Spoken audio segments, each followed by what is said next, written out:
ガンダムシードシリーズの世界では、コーディネーターに匹敵する能力を人工的に与えられた生体 CPU、いわゆる宇宙世紀シリーズにおける強化人間に相当する存在が登場します。強化の具合によって、生体 CPU の呼び名は区別されており、作中では、ブーステッドマンとエクステンデッドの2種類が確認されました。今回は、そんなシード界の強化人間こと生体 CPU について解説させていただきます。コズミックイラの世界では、ナチュラルと呼ばれる旧来の人類と、先天的な遺伝子操作によって生み出されたコーディネーターと呼ばれる人種が登場します。コーディネーターは、ナチュラルに比べて、身体能力や知的能力が飛躍的に向上しており、資格試験も、ナチュラルの3分の1の学習時間で合格することが可能とされています。そんな、コーディネーターが中心となって作られたザフト軍と、ナチュラルを中心とする地球連合軍の全面戦争において、地球連合軍は、数では圧倒しているものの、モビルスーツの有無や兵士の能力差によって劣勢を強いられていました。そこで、連合軍は、ザフトに対抗できるモビルスーツの開発に合わせ、遺伝子操作を行わず、コーディネーターに匹敵する兵士を作り出す研究を行います。こうして誕生したのが、生体 CPU です。ナチュラルは、愚か、一般的なコーディネーターをはるかにしのぐ身体能力、モビルスーツの操縦技術を有しており、従来のナチュラルでは、操れないような高性能モビルスーツを制御することが可能となっています。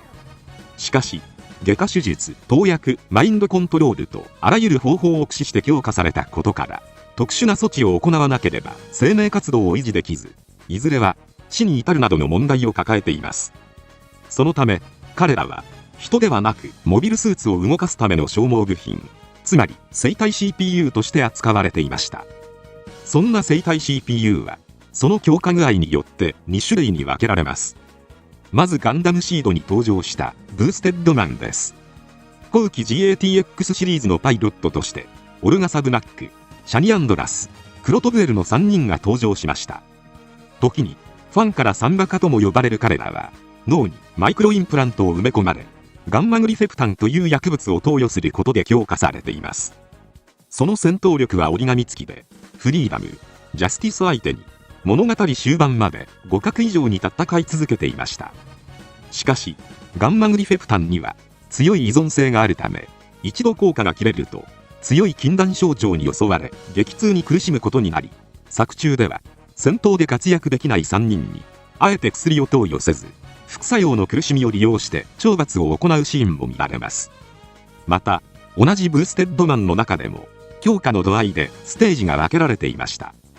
まず、3人の中では、最も軽いステージ2の強化を受けたのがオルガです。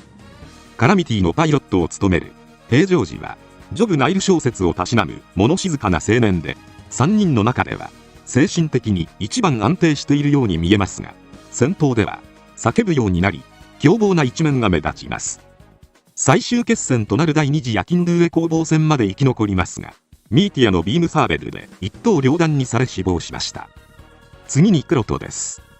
レイダーのパイロットで、強化インプラントはステージ3。戦闘待機中は、携帯ゲーム機でシューティングゲームをプレイしていました。口が悪く喧嘩っ早い性格で、戦闘中によくオルガやシャニと喧嘩しています。戦闘スタイルはかなり粗暴で、粉砕級ミョルニルを滅殺や撃滅などと叫びながら振り回す姿が印象的です。最終決戦では、3人の中で最も長く生き残っていましたが、母艦が撃沈されたことで補給ができず、薬の効果時間が切れたことで錯乱し、最後はバスターのライフルを手にしたデュエルによって撃ち落とされました。シードデスティニーでも、ロドニアの研究所に残された記録に登場し、生体 CPU の後釜であるエクステンデッドと同じ施設出身だったことが判明しています。最後に、フォビドゥンのパイロットであるシャニです。暗い雰囲気をまとった少年で、普段はイヤホンをつけて大音量で音楽を聴く姿が見られます。強化ステージは4、3人の中で最も精神が破綻していて、幼く激情しやすい性格です。戦場では自分に攻撃を当てたジャスティスに執着し、撤退命令を無視して攻撃を続けるなど、かなり問題行動が目立っていました。他2人同様、最終決戦まで活躍しますが、最後はアサルトシュラウドをパージして撃破されたかのように見せたデュエルに接近を許してしまい、ビームサーベルでコックピットごと貫かれて、3バカの中で一番初めに死亡しました。このようにブーステッドマンはパイロットとして非常に強力だったものの、協調性のなさや作戦行動に支障が出る凶暴性など問題も多く見られました。そこで強化の度合いを緩め、コミュニケーション能力を担保した改良が行われることになります。こうして誕生したのがエクステンデッドです。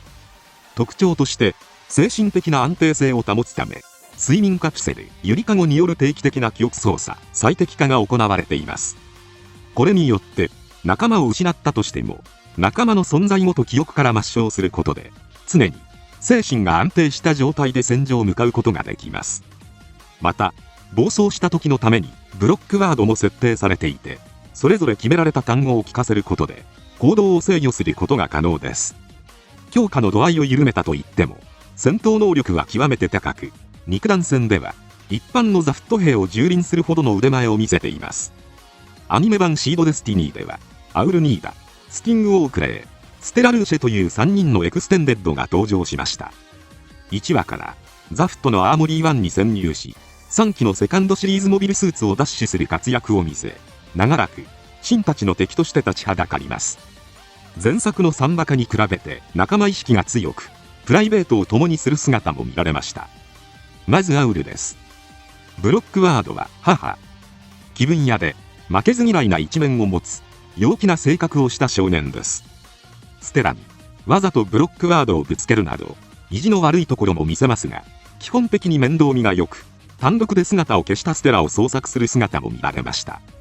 またステラが MIA と認定された際には、ステラに関する記憶が消去されましたが、ステラが登場していたガイアの亡くなった倉庫を見て違和感を感じるなど、仲間への思い入れが強かったことが伺えます。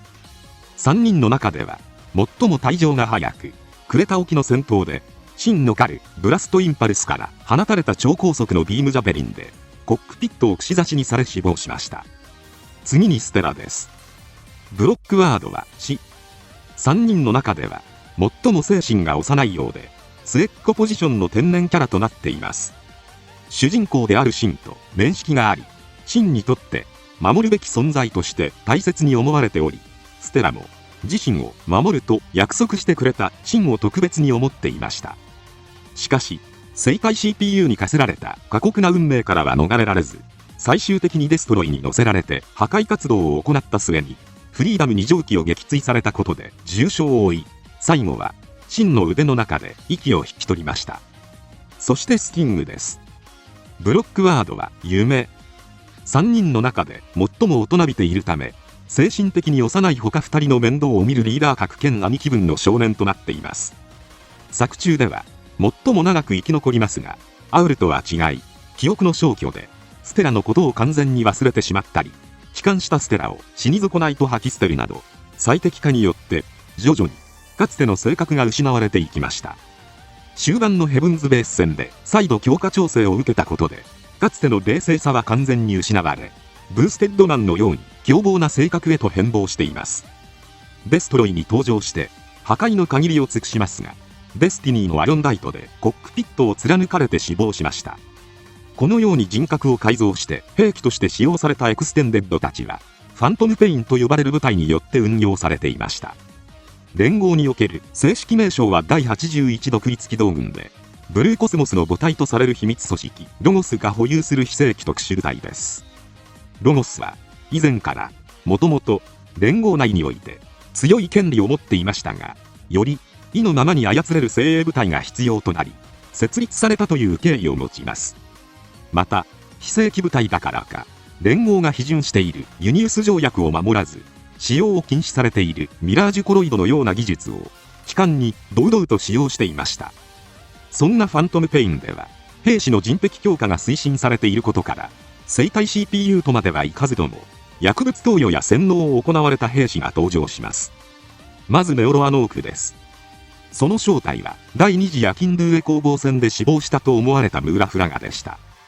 ローエングリンの照射からアークエンジェルをかばったことで機体が爆散し、宇宙を漂流していたところ、ロゴスによって回収され、ネオロアノークとして新たな記憶を植え付けられました。ただ元からパイロット能力が高かったからか人体改造は行われていないようです。また OVA 機動戦士ガンダムシードコズミックイラ73スターゲイザーではファントムペインのホアキン中佐が指揮する部隊にスウェン・カルバヤン、ミューディ・ホルクロフト、シャムス・コーザといったコーディネーター抹殺のため教育を受けたパイロットが登場します。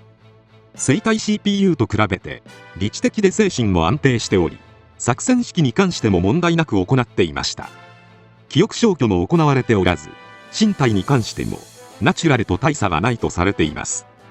しかし、幼少期からコーディネーターこそ滅ぼすべき存在であるとして洗脳教育を施されており、さらに特殊訓練によって鍛え抜かれた戦闘力はナチュラルだけでなく一般のコーディネーターもしのぐほどとなっています。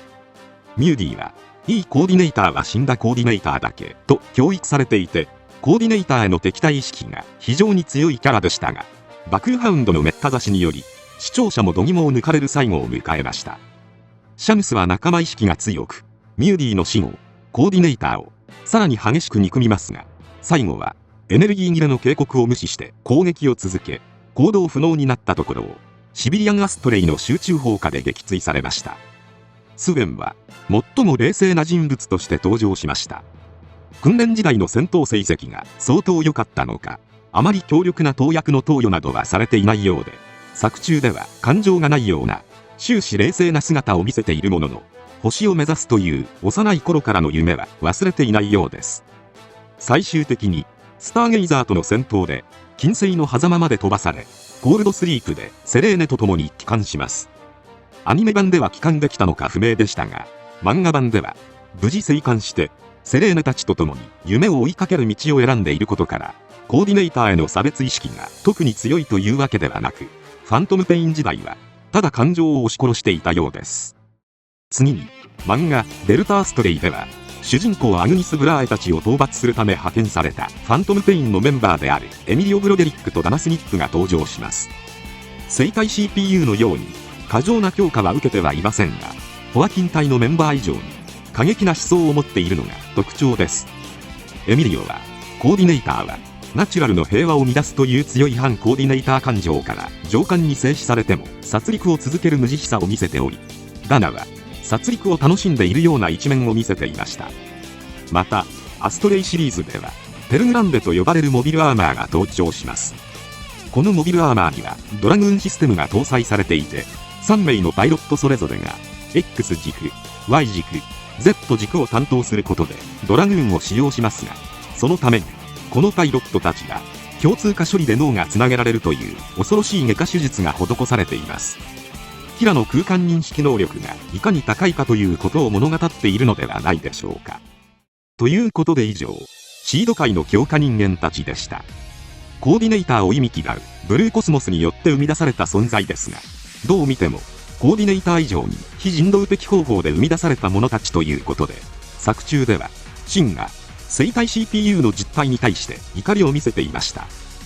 劇場版ガンダムシードフリーダムでは、ファウンデーションの要請を受けてブルーコスモス本拠地を襲撃するところから物語が始まるようで、 PV ではデストロイが映っているため、パイロットとして再びエクステンデッドが登場するのではないでしょうか。今回は以上となります。チャンネル登録されるかはお任せいたしますので、もしよければもう一本動画を見ていただければとても嬉しいです。最後までご視聴いただきありがとうございました。